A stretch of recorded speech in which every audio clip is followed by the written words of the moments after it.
Happy New Year and welcome back to Living a Culture of Life podcast by Human Life International. I'm your host, Colleen, and I'm so excited to bring you today's New Year's episode. On today's show, Father Shenan Boquet and I discuss the different issues that we foresee pro-lifers facing in 2026. We also look back at our predictions from last year and discuss how things unfolded in 2025. It's a great episode. I love taking a moment at the beginning of a new year to look back on the different pro-life victories and challenges of the previous year and what we can expect from the coming year.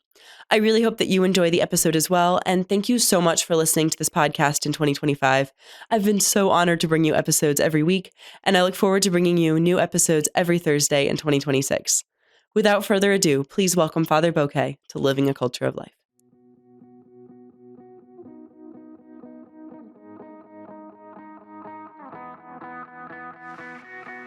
Father, Happy New Year and welcome back to the podcast. Happy New Year, Colleen. It's hard to believe that we're in 2026. So crazy. 2025 went by so quickly. I think as my dad often reminds me, the older you get, the faster it goes. And I have to say, much of my year always passes quickly. Probably those who have listened to us before have heard me say this.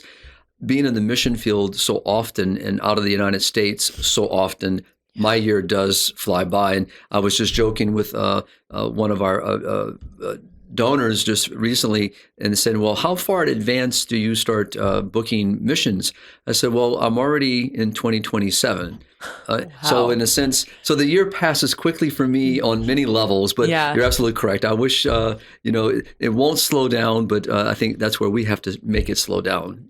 Make sure that we take time. Take time. Exactly. So no, but it is hard to believe we're here now in 2026. Yeah. Well, I was re-listening to our episode from last New Year's and preparing for this episode. And it was just really interesting to listen to it and think back to where we were a year ago. And yeah, looking forward to this new, fresh year and everything that there is for the pro-life movement. So let's just start, Father. Where are we in the pro-life movement? Like what were some of the wins? Where are we given we've had almost a year of the Trump administration?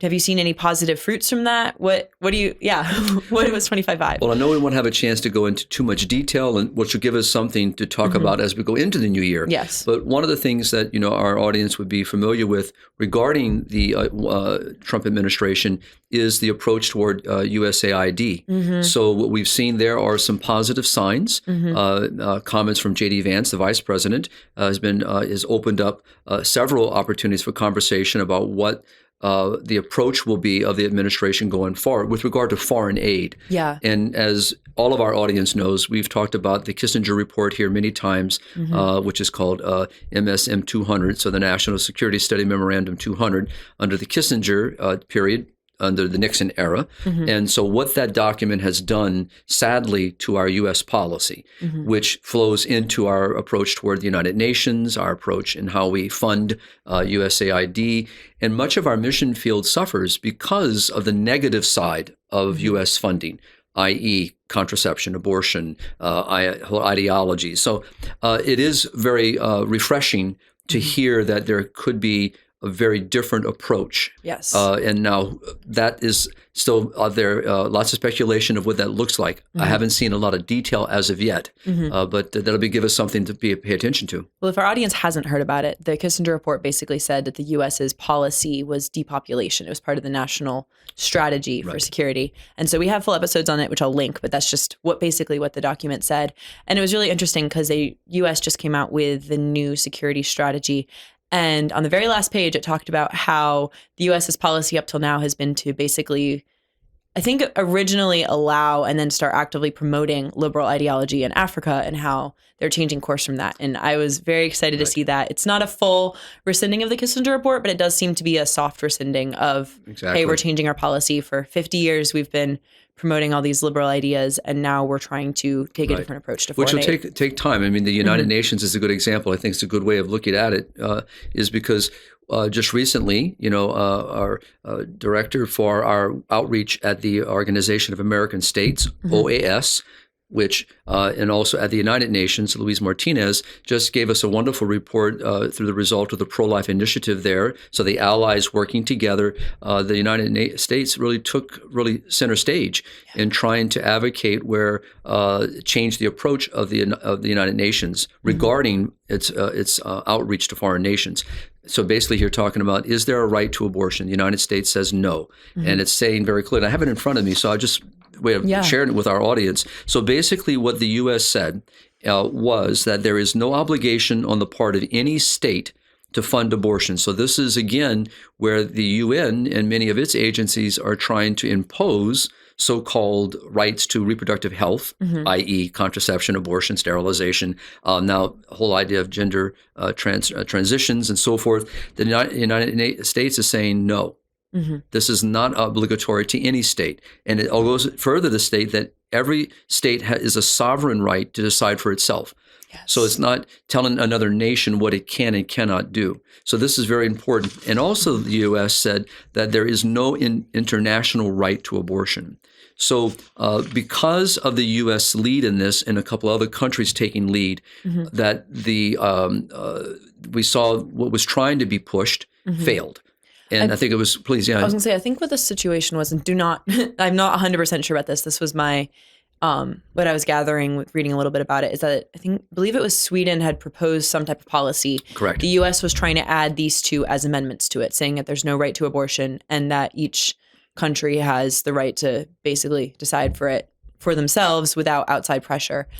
And then it looked like the U.S. was going to get the votes that it needed to pass those policies, which obviously would be terrible for the pro-abortion side. Right. And so Sweden ended up pulling the entire thing. So unfortunately, this never came to a vote. This has not been a policy decision by the UN, but the fact that it looked like it was going to win and that the U.S. was the one spearheading the charge to install pro-life amendments is a great win. Which is, I mean, just again, because of the Trump administration's willingness to fight the fight and really, call to task what the UN is doing, what its agencies are doing, and actually also remind other countries, imposing this on other nations, is not, recognizing the sovereign rights of a nation. So again, there's some positive signs that, and even though it would have been wonderful to see the vote called, we didn't get there, but to show that Sweden was recognized what could possibly happen here, and those amendments, by backing out, shows it would have lost. Yeah. And then those amendments would have gone forward.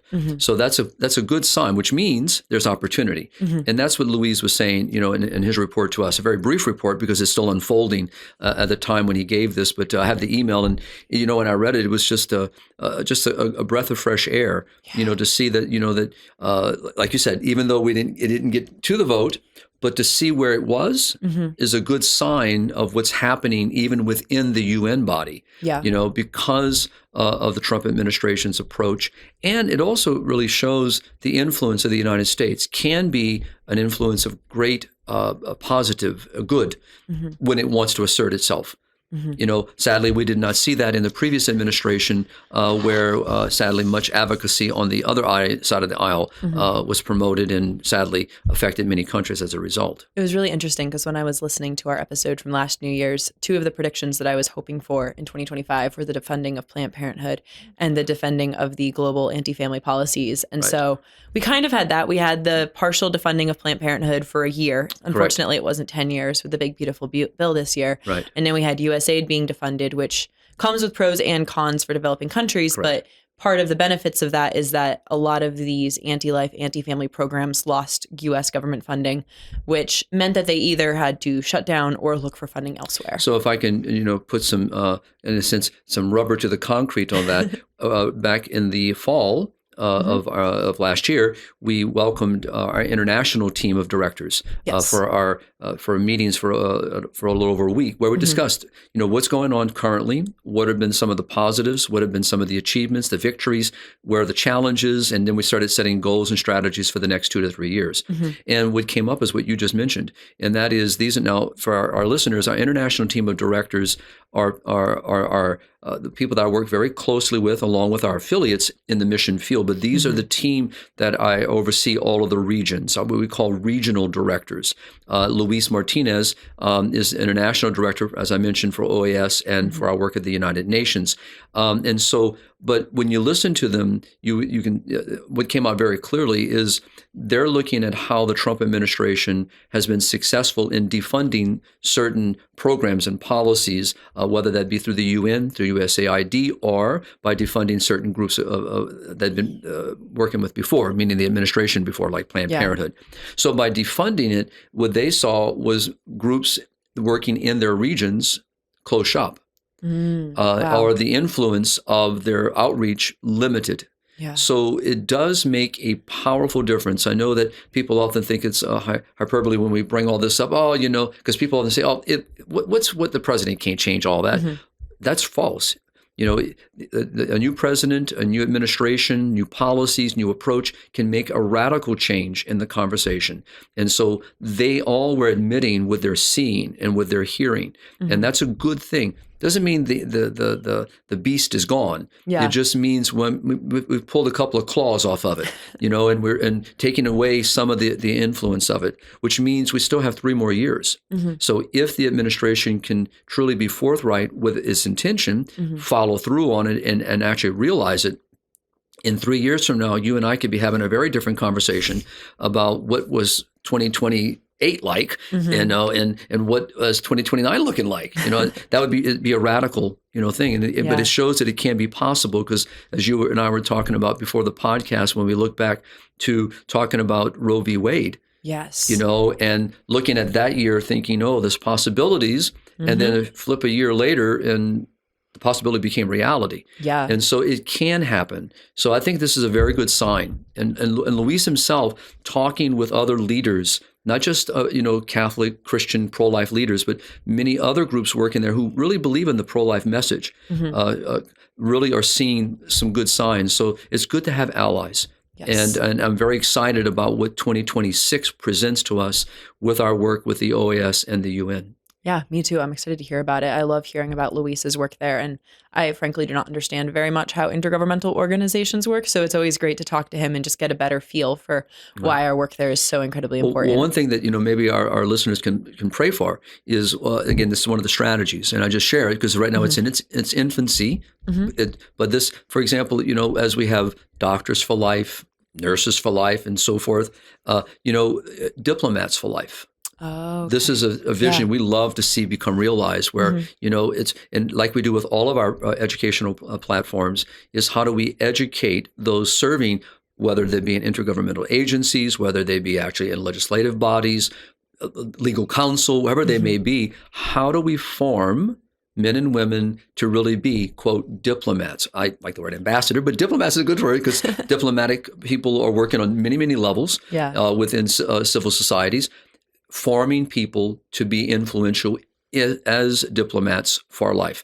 That would be a powerful thing. So we already have people doing this, but it would be nice to formalize a program. And this is something Luis is really wanting, and you can see it because as you're working with all these various people from all over the world, all doing exactly what we want to see done, uniting them, networking them is so powerful. It's so much easier when you can all work together and share information and kind of have a coherent strategy instead of each person having their own strategy, which may or may not work well with other people. Exactly. So, but also understand regions, because the way that people of the Latin American community might approach could be vastly different, and is often vastly different than how the continent of Africa would approach these conversations. Yeah. So it's important to understand cultures and understand how approachment, and that's what local people, local diplomats, local people working in the civil societies and governmental agencies know best. It's how to help them to understand the principles. One thing you and I have talked about many times,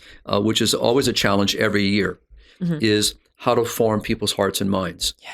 Because the more people come to understand a truth and understand, why the church upholds what she does, more people come to see it and realize, the church has been right. The church is right. And again, it's not a bragging issue. It's just the fact that truth is truth. And so how do we bring people into that truth? And that's still a challenge every year. It does seem to be that our world, at least this is kind of my perspective right now, is becoming more and more polarized, and that there's less and less lukewarm. Like the people that are looking for truth are gravitating more and more to the Catholic faith. You see just so many young Gen Z converts of children, or not children anymore, young adults who, in their search for truth, in their search for something that's solid, are coming to Catholicism. But on the flip side, the other half of their generation is veering more and more into the woke ideologies, and you don't have as much of this middle of the road lukewarm. You just have intensely Catholic or intensely woke in the younger generations. And it just seems like our world is polarizing, and that has its like downsides, but it also is great that people that are looking for truth are coming to the faith and really having this conversion. And it's all the more reason that we have to keep witnessing, because the whole in vitro fertilization, conversation, the surrogacy. I mean, who would think that certain even intergovernmental agencies calling for an end to surrogacy? Yeah. Who would have thought this a year ago, 2 years ago? And so the whole issue revolving around gender dysphoria. I mean, you're watching momentums change and the pendulum move. And again, because pivotal countries like our own are changing their approach, and as a result, it's influencing. Okay, this leads right into my next question, which was that in last year's episode, you were saying that you thought that 2025 would show a momentum change in the trans ideology. Did that come to fruition? Yeah, so people, especially here in the United States, as we would see in many of the Western countries, battle is far from over. The ideology still remains. Those who are advocating for that ideology are still with us. But what you see again is a shift in approach and for calling out. For scientific data, calling out for what does medicine really teach us? What do we really understand? What in our understanding of man and woman? So no longer is it going to be the woke control of the narrative. There's a different, speaker. In other words, there's a different moderator. And as a result, you're watching the pendulum change. I mean, you have countries that were so gung-ho a year or two ago that have completely shifted.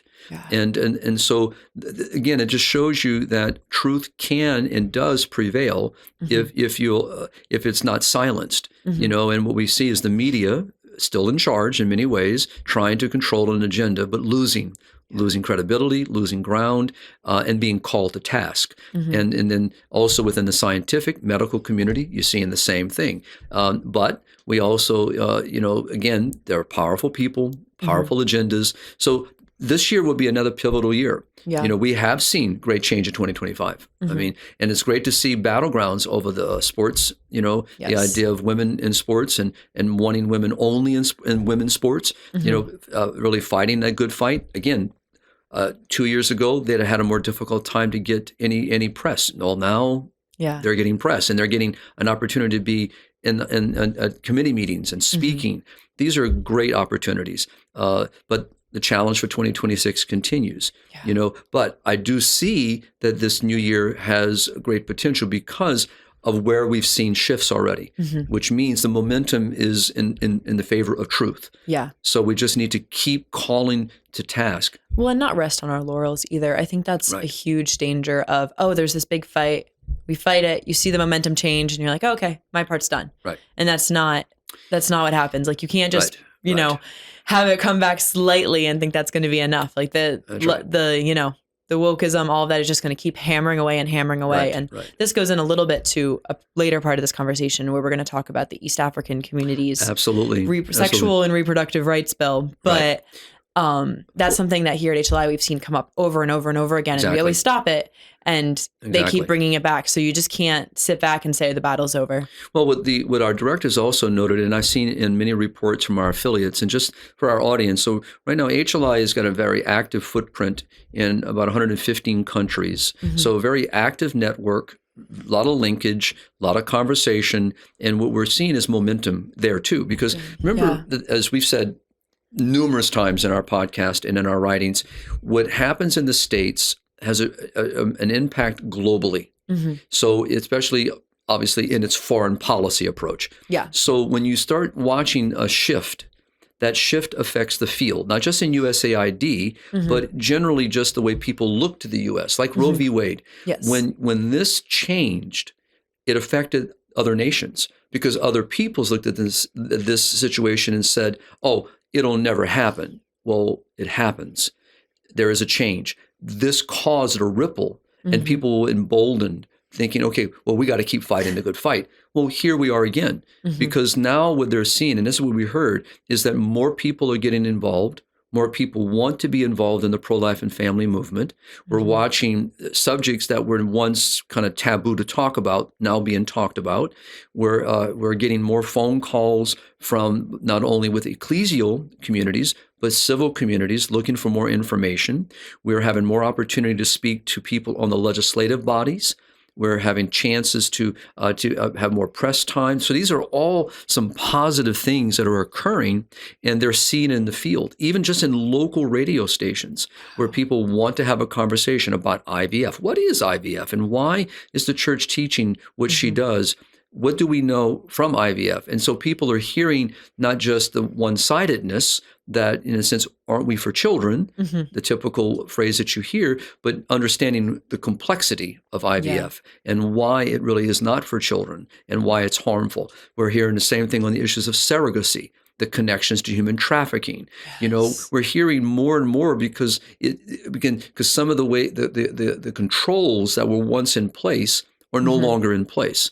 And so truth is beginning to filter over the levees, and people are welcome in it. So, and people in our international team are feeling it. And so as a result, what you have is a desire for more programs, which to here at HLI is always great to hear, but always the challenge of how to raise the funding to be able to support that growth. But that's a good problem to have, right? It's not a bad problem. It's a good problem. It's so interesting to look at these kind of conversations too, and look at the role of social media, because I think it's very easy to see social media mostly as a downside. But a lot of the people that I've talked to who converted into the faith oftentimes kind of got their first, wondering about questions and looking for truth out of the things they saw online. And it almost seems like what kind of content you're first exposed to when you first go online as like a teenager, if it's the like conservative Catholic like direction, and people end up there, or the woke direction and they end up there. And it was just a conversation I've been having with different people lately of the benefits of that and the downsides of it, and how I think it's adding to the polarization that we're seeing. But it also can be this pipeline to truth if people are willing to actually search for truth and I also think content. that people are becoming more inquisitive, and as a result, when people are finding our avenues. So what I find in the mission field as well, having one of our last international programs that I participated in, I mean, many happened all the way to the end of the year, but the last one I participated was our Asian Pacific Congress on Faith, Life, and Family in Cebu, Malaysia. And so we had delegates from, I believe it was around 15 countries, if I remember the total. So and it was just remarkable to hear, but what I noticed was more people becoming involved intentionally in evangelization. So as one thing about the pro-life movement that I've always been impressed with, Colleen, is especially HLI's approach, it's education. So activism is also part of it. And so how do you balance those two? Some people in many of their missions are more active, very necessary and very needed. At the same time, I'm noticing those that have been more involved on the activism side now stepping into the educational side, realizing that it's a both and. It's not an either or. It never has been. But just the idea that to see people wanting. I also have noticed many people getting involved in apologetics. So in this movement, because they realize that not only is it evangelizing, not only catechizing, which is that apologetic side and the activist side, but really recognizing the need for that apologetics, that catechesis, so that people understand. So, and if nothing else, they have knowledge. It's now their decision. But now you've given them knowledge. You've witnessed it to them, but you've also given them information. And so that becomes a real conviction for people. And that's where maybe some of that polarization is occurring as well, because you can't say you don't know. Someone's now informed you. You've been brought into the light. All the various ways they've been able to cloak, much of this through euphemisms and all. Well, that's being stripped away, being pulled further and further away. And we see this in the whole gender dysphoria issue. We see this also with the surrogacy, the IVF. We're watching it now, obviously, with human trafficking. The more that this comes out into the public sphere, the more people become aware of it. And realization is that it's happening right in their own neighborhoods. And people are unaware of it. and what's happening. And so I was very, very excited in our meetings with our team, and to listen and reading the reports from our affiliates in the world. It's also an excitement. Now, with all that, there are still challenges, and I know we're going to talk about some of that. Well, I wanted to first look at what kind of hopes you have for 2026. What are some positive things that you're looking forward to, or hopes that you have, either momentum changes or policy initiatives or things like, future battles that you think are winnable in 2026? Well, as we've talked about many times in our conversations back and forth, is especially on a recent article that I wrote toward the end of the year, was on the issues of political involvement. And I just want to start with that because we need more people to be involved in the conversation of daily life. So we need more people to engage in the political level, on the civil society, writing, commentaries, editorials, through the social media, but even through the other media mechanisms that have been around for decades. We still need to engage in them, and also bringing things to the public floor. At public debates, public forums. Going to committee meetings in your local state, local regional areas, to bring to bear the truth, to confront, for example, parental rights. We need to defend parental rights. So we need to be involved on school board levels. We need to get involved in the local election issues. Making people aware of what are the issues at stake here. And why certain candidates represent what we hold to be good, true, and beautiful for good society, and which candidates do not hold that. We need to be strong in this. We need to also keep helping people to realize that having pro-life legislation and pro-family legislation, vital. But it's not the only side of the equation. We need hearts and minds to change. It's a both and, not an either or. And we can't be heavy on one and light on the other. We have to be able to recognize both are needed. This is something I still see, and I don't foresee that changing in my lifetime. But every year we just need to remind people that election cycles, here in the United States, we have a midterm election coming up that'll be very, very crucial. Very important. Either we keep the momentum that we've been seeing on the life and family issues going forward, or we could lose that momentum by virtue of losing certain pivotal elections. We also have to realize that the battle in the United States is still an ongoing battle on the life and family issues. We have now 12 states that have some level of legalized assisted suicide. So Illinois, Pritzker just recently signing into law, a very bad law. So this is something that here in the States, the battle that many people think, like this, like you said, we won this, we're done. We're not done until every life is protected. So that's an example, and we have to realize that the District of Columbia, along with 12 states, so we have a huge, especially these are pivotal states. These are obviously very large states. New York, from California, Illinois, they're very influential. And we know the political environment in those situations. And all you have to do is look to Canada to see where this is going to end up if we keep going down that route. It's so insane what's going on up there. Well, the article that I released, right before Christmas, if I remember the time frame, and it was on a situation that was revealed about the late-term abortion issue in Canada. Canada, and I say this respectfully to my brothers and sisters who live in Canada. It's a very difficult country, and the provinces are all different. How some of them approach, but as a whole, it's a very, very dire situation regarding human life there.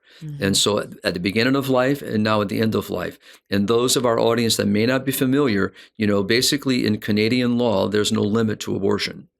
And basically up until the moment of death, of birth, so basically late-term abortion. And what the article revealed was a beautiful young lady named Alicia, very much like Lila Rose that many of our audience will be familiar with, was pregnant. She was pregnant, and she went into 3 different abortion facilities and exposed the great lie that we don't have late-term abortions, or they're very limited, they're very few and far between. We have good safeguards. She exposed in 3 different regions.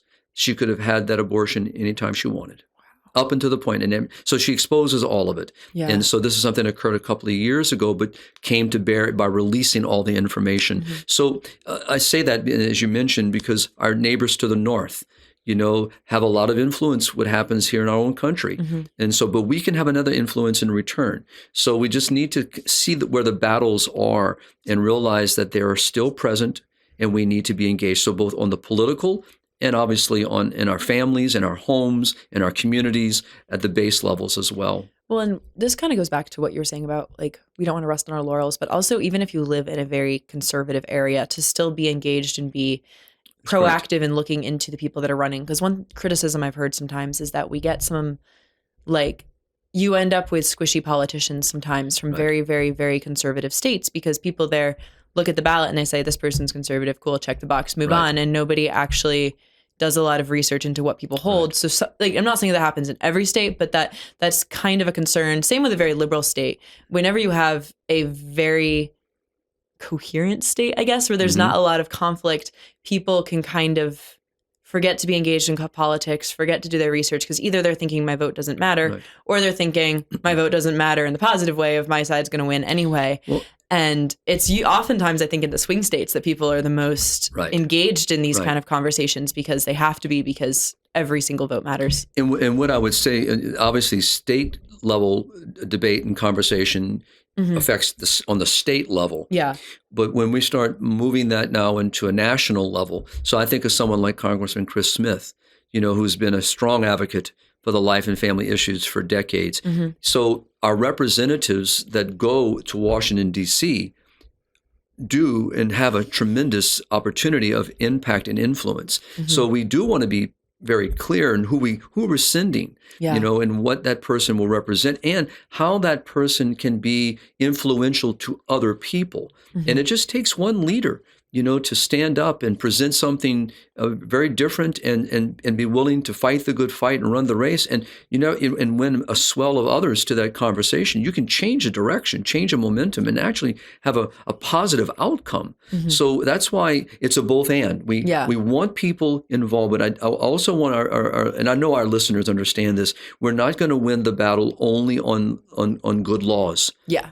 It's a both and. We need good policy, good laws, just laws, honorable laws, but we also need hearts and minds to change, which requires evangelization. It requires witnessing of the faith, witnessing to the truth, witnessing to the good. So what I see as some of the challenges of 2026 is an ongoing from the 2025, and that is we still have key bioethical, moral issues that need to be addressed. We still have states that have entrenched abortion, so-called rights. We have now states, like we just saw with Illinois, where basically now we're advocating for the killing of the elderly, the sick, and the dying. And even though they love to say that we have restrictions, we have got, again, we talked about MAID in Canada, medical assistance in death. So we know that people shop. We know that you always can find people who are willing to go outside of the law, who are willing to be, corrupt. Well, we can never accept any of this. Know that something that's passed with quote unquote strict restrictions at first, just the floodgates can open very quickly, as we saw in Canada. So even if there's a law in your state that is passed with strict, quote unquote, strict restrictions, it's not necessarily going to stay that way. So being able to respond to people and say, hey, look, here's what happened in Canada. Here's what's happened in other parts of the world where these restrictions quickly fade away. When you're voting, like when politicians are voting for something that seems narrow, it's not going to stay narrow, and being able to show people that. Exactly. And that's where, again, the heart and mind comes in. It's really because once you form hearts and minds, then it flows into all the other levels as well. So you think of the monarch of Morocco, who just said he would not sign anything to legalize abortion. Yeah. So it shows that, again, one person can make a difference, but also it shows when someone understands the critical issue and understands the harm that would be done to the common good and is willing to say, no, I will not. And so that's a positive. That's a positive win. Well, I mean, the two also definitely go together. It's almost like focusing all on one or all on the other is working out one leg without working out the other. Because when you have very, very anti-life and family laws, you have situations like you're seeing, I think in the UK and other places in Europe, where people try to share information and they get Correct. told to be quiet. They're taken to jail. They're said that the thing that you posted was hate speech, et cetera. Right. I haven't been following the details, but when you have a government with laws that are anti-life and anti-family and a judicial system that's anti-life and anti-family, it's very hard to change hearts and minds in some ways. And then on the flip side, when you're changing hearts and minds, it helps pass good laws. So you need to be aware of both fronts and focusing on both fronts. But ultimately, the changing hearts and minds is the one that actually converts individual souls. And you also need people to witness it to you. So an example back, if I may, to the Congress in Malaysia. So we brought in from the Philippines a congressman who's I've known for almost now probably close to 14 years when I first met him. And so family's been very active. He is a beautiful husband, father, but a pro-life family advocate. And we brought him intentionally to present to the body because we want to present is the fact that people in that level of authority and responsibility have an obligation, Scripture teaches, to the one that much is given to, much more is expected. And Congressman Jude stood up there and presented a consistent life ethic. And he went through what the church authentically teaches with that regard and the hierarchy of values. He went through, it was beautiful. Yeah. And we had, so the apostolic nuncio, we had many of the archbishops, bishops, many of the delegates coming from different countries that I mentioned, I think almost 15. They are all, and we had other representatives on the civil community present, and he gave a powerful witness to life and to family, and that the role of government is to protect these goods. So what you just said is very, very important, and to see it witnessed and lived out by a gentleman who's committed to be involved on the political level. He's made it his kind of, not say duty, but he's taken ownership that he wants to be a factor of change and a positive influence in his own culture.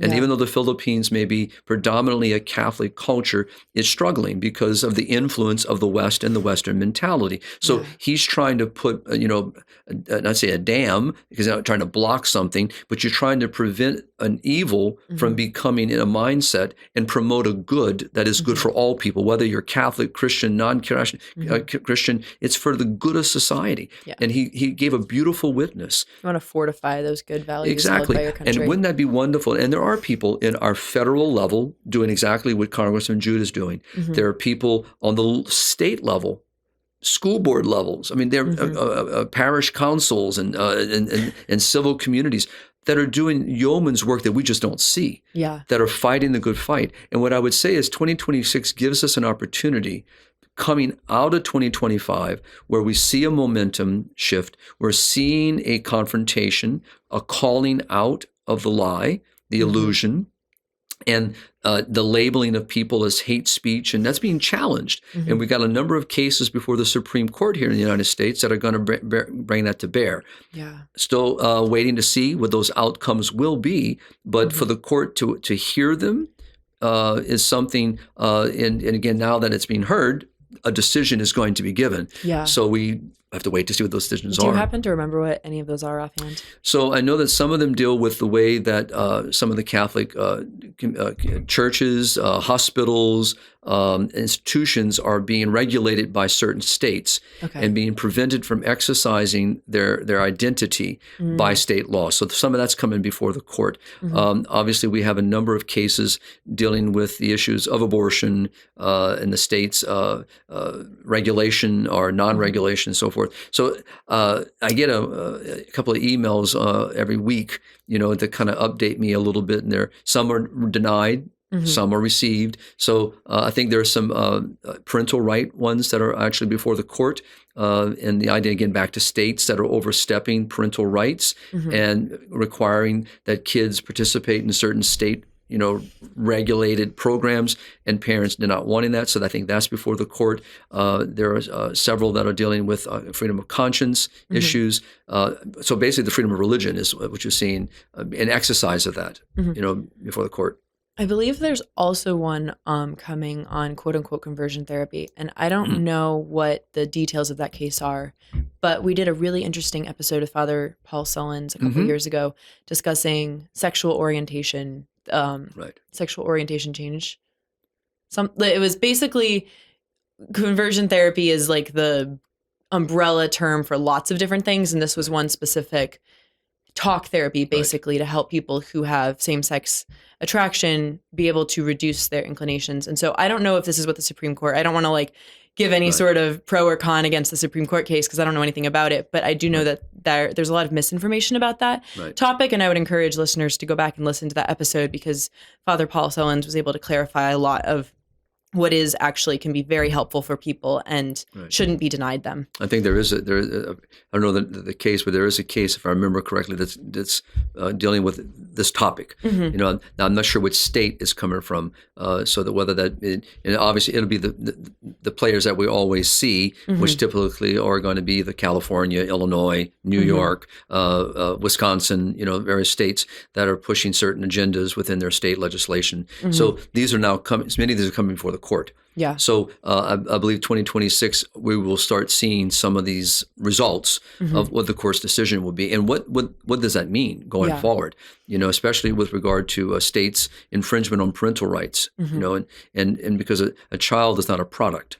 Child doesn't belong to the parents anymore, but the child definitely does not belong to the state. And so all these things will come to bear, and new challenges will come forward. It's an amazing thing that, as I've often said, evil doesn't sleep. And those that are advocating for their agendas are going to continue to push.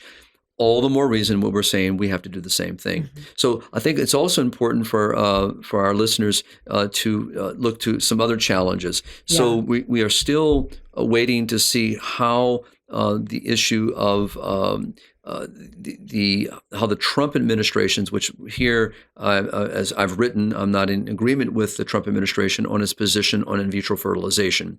So I'm still waiting to see what those outcomes will be, what will be the direction of the recommendations that were made, which we've talked about in this podcast before. Also, the international community and how the U.S., which is already a player in this in a positive way, but how we will deal with the issue of surrogacy. Because still we have positions in this country where there is opportunity to be able to enter into a contract with someone outside the United States for surrogacy.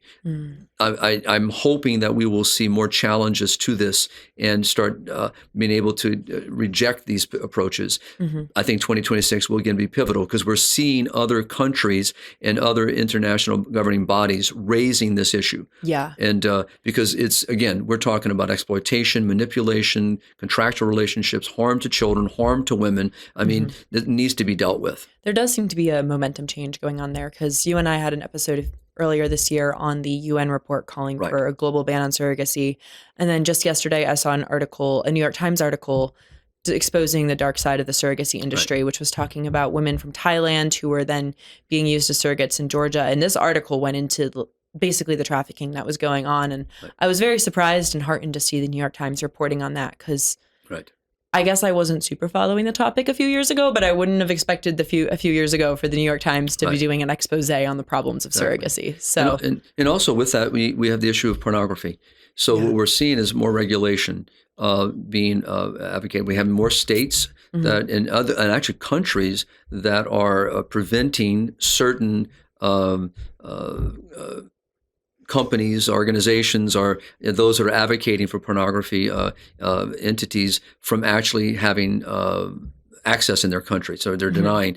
Or you have to have certain regulation. You have, in the sense of you have to have proof of age. You have to have other ways of proving who you are, that you're not a minor. You're also watching countries deal with the issue of social media. And denying certain age groups access to it.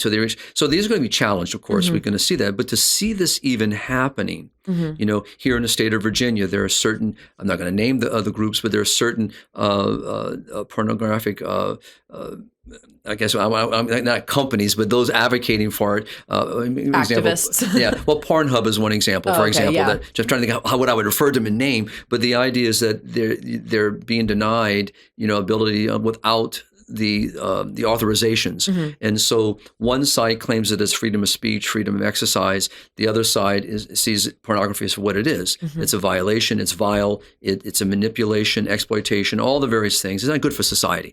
And so this battle is real. And what we see are the millions and billions of dollars that are being spent each year, on pornography. And the addictions that are growing. So this is an area that I see 2026 also being pivotal in how the nations will address it. Because to see the end of 25 really picking up some of this conversation means it's going to flow into 2026. And so that's a thing. I think most people are unaware of some of these that are happening. And because those of us who are not engaged in these arenas, would not necessarily be reading up on this because we're not interested in it, because we're not involved in it. But the realization it's around, and especially our young people, because of access through the social media platforms, through the internet platforms, and access to smart technology, these things are so readily available that many parents are unaware what their children are seeing. And so by the states, really putting more restrictions and preventions. Now, again, a lot of that's going to get challenged in the courts, but eventually it's going to find a path. But what it's also doing is it's giving airtime. It's making it talked about. And that, to me, is a positive that we didn't see, say, 2 years ago. I mean, these conversations were there, but now you're seeing where people, again, are being able to talk about this. And so those are some of the things that are global, and for sure. So it's it is every year is an exciting new year, and opportunities are before us always. So, but to see where some of the momentums are moving positively, to see where we still see the challenges, and we have to be very honest. Some of the Pew Sitter research concerns me. Some of the international research concerns me. Pardon me, as some countries, I'm talking here now of our Catholic community, where the number of Catholics may be decreasing. We also have to deal with the fact, how will that impact our societies? How does our influence affect our conversations, both politically in the civil community? How does this influence our understanding of our approaches to modern medicine? How does it affect our approach to the way that we care for the sick, the dying, and the handicapped? These are all very important.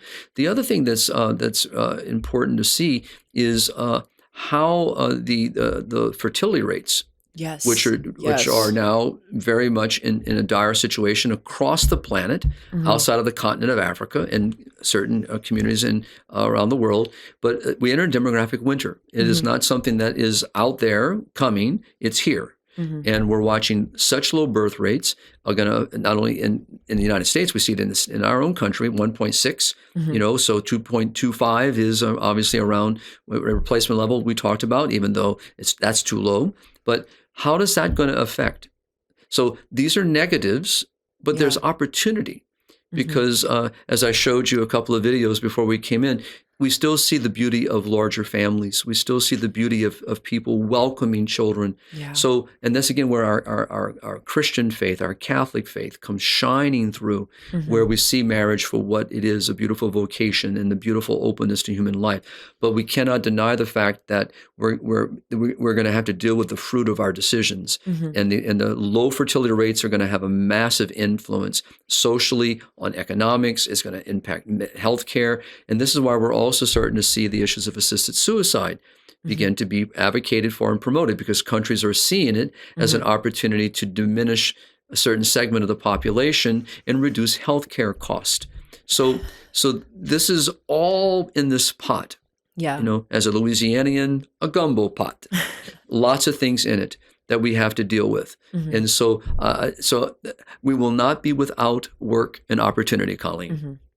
No, the social media thing is very interesting, going back to what you were saying a few minutes ago, because obviously on the trying to ban pornography or at least put age restrictions so that basically when that happens, oftentimes companies will decide not to offer it in that area at all.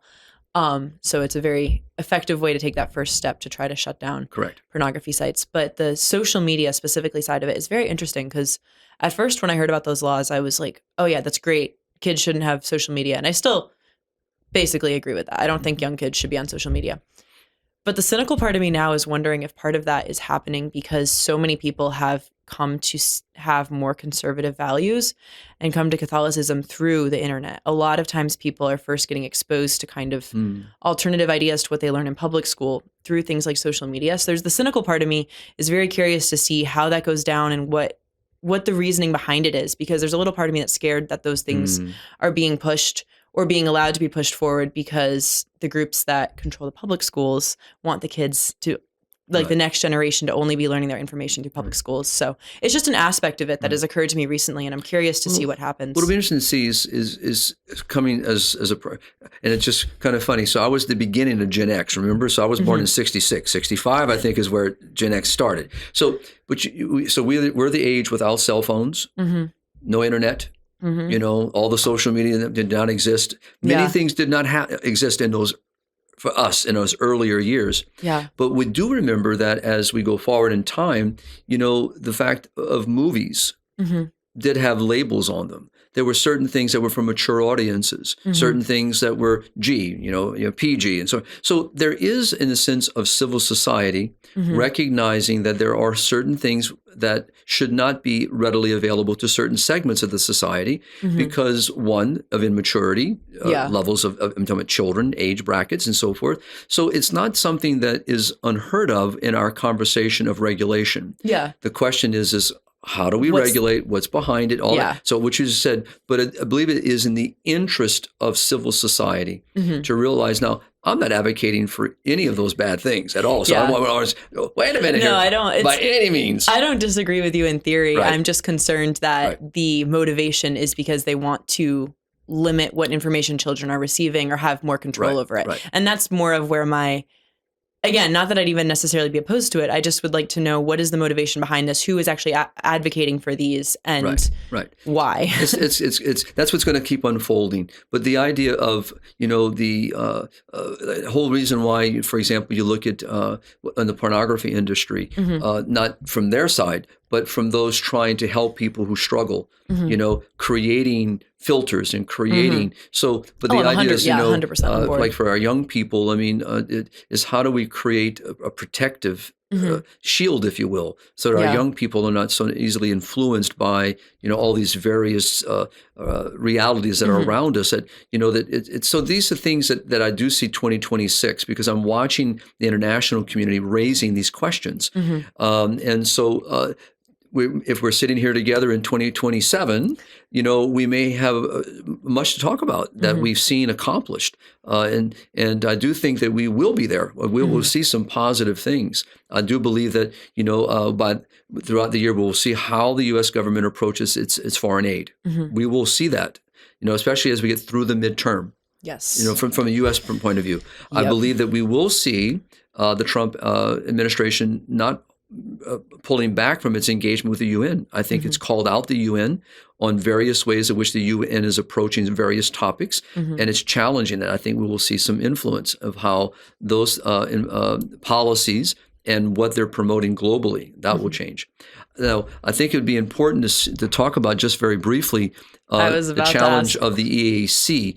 So I'll let you kind of... Oh, no, I was just going to ask before we wrap up if you could talk about that, because that is really the next big fight on HLI's horizon, is this East African community sexual and reproductive rights bill. So could you talk a little bit about that? So as you mentioned earlier in the podcast, so here what we're talking about is the East African countries. And so particularly there are 7, though we learned that one country may have just recently become part of the coalition. So there might be 8 now. I want to might be 8, so we need to verify that before we walked in. But our team of leaders in those Eastern countries have been fighting this fight. This is now the 3rd time that they have fought this fight. And basically, as you already mentioned, just to repeat it, so what we're seeing is again, this is flowing out of the influence of intergovernmental agencies trying to push so-called reproductive health rights upon these, if there are 8, let's say 7, but 8 countries.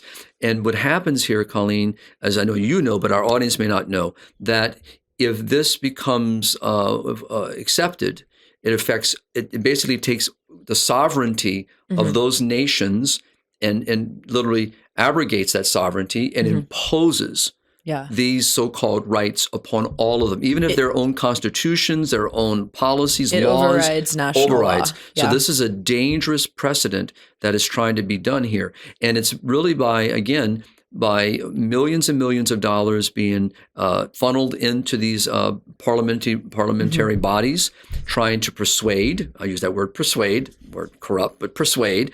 And also it's a lack of understanding, lack of knowledge. So what our team has done and successfully each time is by educating the parliamentarians, not only showing them what the documents actually say, versus what they hear it says, reading it to them, but also explaining. And so right now, our team has been in Arusha. This is where, which is in Tanzania. So for those that may not be familiar, so this is where this governmental body is housed. And so going there and meeting with the parliamentarians has been very successful. We just had a successful opportunity again, and our team is there again. Will be returning to approach this some more. This is a very important. This is what we're seeing, how the global international bodies are trying to work. And that's why what the U.S. did at the UN recently, we already talked about, is saying that a nation is sovereign. Yeah. We should not be opposing our so-called position on another sovereign nation. Let that sovereign nation decide for itself. But in this case, these sovereign nations have chosen to pull together on a level of international governing bodies to help self-govern, to deal with issues that affect all of them in the Eastern African countries. So it has a positive side. I mean, it really does. And so, but here is a negative side of it. That is very concerning. So I know that we have written about this several times. I know we have other pieces that are coming out very soon for HLI's donor family and supporters to be aware of. And I would encourage our readers and listeners to become more involved in it. Understand what's happening. We'll also have the episode with Emil, who is our regional director for the Anglophone Africa, but he's based out of Tanzania. That episode will be coming out shortly, and he talks a little bit about this issue in that episode. So, and just an example of just some of the countries. So we were dealing with Tanzania. We were dealing with Rwanda, Kenya, Burundi, Uganda. I'm not sure if Zambia is part of that coalition. I think it's Burundi, Kenya, Rwanda, Tanzania, Uganda, South Sudan, and the Democratic Republic of the Congo. It just shows you that, and having been to the majority of those countries, I mean, this is a life-loving, family-oriented, communities, and that to see something that potentially could be so harmful, because we see that what it's done in other parts of the world. So we just raise that to our audience. Again, that's another challenge. Yeah, so just something to keep in your prayers. And if you'd like to support HLI in the fight against this, that would be very much appreciated. Absolutely. And also, it's on a positive, and it's always a positive, how the church is always engaged. But to also hear Pope Leo speaking about issues of family, talking about, openness to children, nothing new. I mean, Pope Francis talked about this, Pope Benedict before, and so, but to hear the Holy Father in the middle of this kind of global conversations happening now is very, very important. And to hear Pope Leo kind of taking the lead in much of that conversation and the challenges. And there are numerous challenges before our new Holy Father that are going to lead into 2026. Many of the topics we talked about, so that are going to happen. That was one thing we definitely couldn't have predicted at this point last year, was having a new American Pope. No, we sure couldn't. And to also, it's still kind of, it's wonderful to hear in perfect American English, the Holy Father speaking. We've heard English from our Holy Fathers, but to hear it from an American-born pontiff is really remarkable. But also, it's the energy, the vitality that he's bringing is going to be very, very influential. And I see 2026 for the church in our conversation on multifaceted topics. But to hear Pope Leo speak so strongly and so often on the role of the family is a theme that's going to carry us in this new year. And we've coming out of a Jubilee year, and moving into a new period with a new Holy Father who seems to be very much concerned about the social issues that will be front and center to his pontificate. Yeah. So that's going to also be very much part of the momentum, and that not only affects Italy. I mean, that obviously affects the global world. Yeah. Because the Holy Father's appointments of bishops and appointments of nuncios and various dicasteries, all that influences the world. Yeah. And we see this right at the UN. The representative of the Holy Father at the UN, the permanent observer, is very strong in the sense of voicing on behalf of the Vatican positions and has led coalitions. Wonderful. And we've had the privilege over the years with other people in the coalition working with the Vatican permanent observer. So this is very, very important. And the same thing with the observer at the OAS from the Vatican. Very, very, very good. So I'm excited, as I always am, but to me, it's no matter what the challenges are, Colleen, in our new year, we will meet them as we've done in the previous. I would just, kind of maybe say that when people ask me, what have I noticed a change? What I've noticed is more and more people coming into this great movement. And all I would say is we have an opportunity, as we do every year, but this year, to really to prepare the ground for new generations to take lead. We have several people, in the pro-life movement that have been involved for decades. And it's great to see new people coming and that excitement coming and that willingness to stand and give witness and proclaim and to sacrifice for the good. It's very encouraging. It's filled me with a lot of hope and a lot of sense of great joy of what's in front of us. There really seems to have just been a shift I think people are more and more aware that there's a spiritual battle going on, and there seems to be this kind of shifting of people realizing that they can't not take a side, that they have to either defend truth and be educated and learn more, or unfortunately falling to the lies of the enemy. That's correct. It's just very interesting. That's right. And, just the personalities we've lost over the last year, who fought those good fights, who ran those good races, and who gave witness in the public square, and sadly lost their life. And like we said with Charlie, and it's an example of the courage it takes. That has left and will continue to leave an indelible mark upon many people, and it's a rally call. But at the same time, when we have to always promote what is good and true and beautiful, and not cower. This is not a time to sit, as you said, on our laurels. The new year is presenting new opportunity, and we need to pray for our own country, to pray for its renewal, its return to core values that we have always upheld and sadly have lost sight of. We need to promote the dignity of family life. We need to promote the beauty and sacredness of marriage, and to defend life at every stage. We need to denounce and to reject anything in any policy, any law that diminishes human life at any level. And we need to promote more programs, and I don't like that word program. I don't try not to use it too often, but we need to promote opportunity to help women in need. We need to promote and help our children, both in the womb and outside the womb, to flourish and to find. We need to promote wonderful gift of adoption, which we don't talk enough about. We need to advocate, for the beauty of welcoming of children, and so there's a lot to do, and you and I cannot do it alone. Amen to that. So we must rally, and I'll just end with this: John Paul II. Return to this great saintly man, who has left us a treasure trove of writings and landmark documents, and one of them is Evangelium Vitae. And I would just remind our listeners to return, to the end of that wonderful encyclical, where he lays out the pastoral plan. And one of the things he talks about is that we have to be united in an ethical effort. What I am seeing is that attempt being realized more and more. And I'm serving HLI for 14 years. I said, I'm going to be 100 countries. I've seen it with my own eyes. And I'm watching this momentum build. But being united means we need to stand together, and we need to be united in a truth. And we need to be united not only in truth, but in what is good, which is truth. And promote these, as something that is good for all peoples.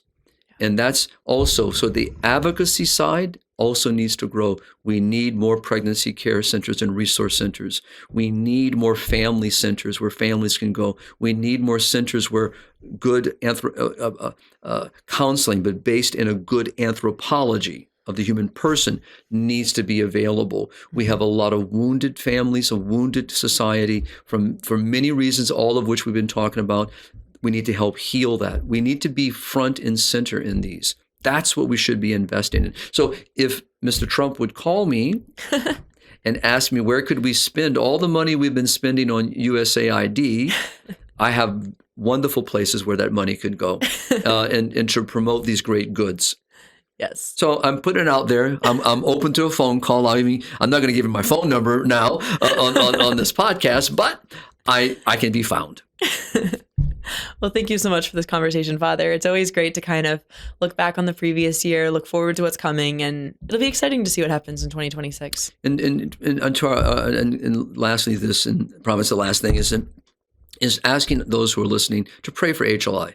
Yes. You mentioned, helping HLI from a financial point, if the people can do so, but praying for HLI's mission, but also, it's praying for the expansion. This is one thing, and I mean by expansion, not so much for the sake of number, but the opportunity to grow the network. Yeah. It's been a real challenge, and I see so much opportunity out there, and I'd love to see this become more realized, grow in more countries, grow in our Diplomats for Life. Grow in our educational platforms, grow, because the more that happens, the more people get united into that effort. And the more people in the effort, the greater the impact. Yeah. And that, to me, is what we're after here. And that's what our Lord says, go out to the ends of the earth. Yeah. Go. Amen. Go. That's what I love about our mission. And it's a joy that we'll be entering into my 15th year, which is hard to believe. Yeah. And so what a blessing. What a great blessing. Yeah. So I just end by thanking the Lord for the year previous and the privilege to serve the mission, and whatever the Lord has in store for me for the new year, to be grateful for whatever that will be. Amen. Well, thank you so much, Father. Thank you, Colleen. And Happy New Year to all of our audience. Thank you for watching this show over the past year, and just please keep supporting us in 2026. If you'd like to donate to HLI, I'll put a link in the description. And as always, keep on living the culture of life. God bless.